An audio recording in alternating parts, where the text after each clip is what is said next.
ఉన్న బంగారాన్ని విడిపించి ఆ రోజు ఆన్లైన్ రేటుకే మేము కొంటాం. Sharma gold company. ఉమ్మడి కృష్ణా జిల్లా ఫలితాల విషయానికి వస్తే మొదటి 2 రౌండ్లలో కూడా మరి కౌంటింగ్ స్టార్ట్ అవడంతో పాటు 14 అసెంబ్లీ స్థానాలకు 2 పార్లమెంటు స్థానాలకు ఓట్ల లెక్కింపు అయితే జరుగుతుంది. 2 విడతల్లో కూడా టీడీపీ మీన్స్ కూటమి అభ్యర్థులు ముందంజలో ఉన్నట్టుగా తెలుస్తుంది.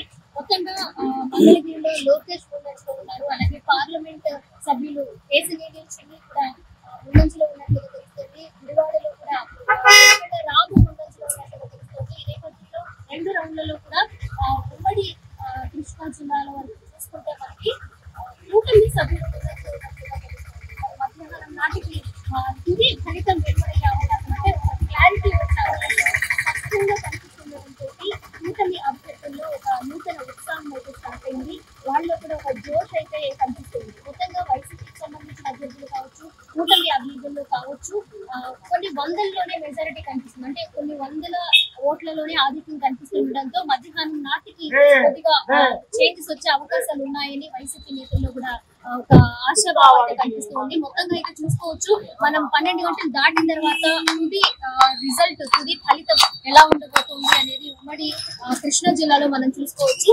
మరి ఇప్పటి వరకు ముందంజలో ఉన్న మంగళగిరి నియోజకవర్గం కావచ్చు, అలాగే పార్లమెంట్ అభ్యర్థిగా ఉన్న ఉమ్మడి కృష్ణా జిల్లాలో కేసినేని చిన్ని కావచ్చు ముందంజలో ఉన్నారు. అలాగే ఎప్పుడు లేని వరుసగా 3 సార్లు సక్సెస్ఫుల్ గా ఎమ్మెల్యే సీట్ ని అధిరోహించిన కొడాలి నాని కూడా వెనుకంజలో ఉండడం గమనార్హం.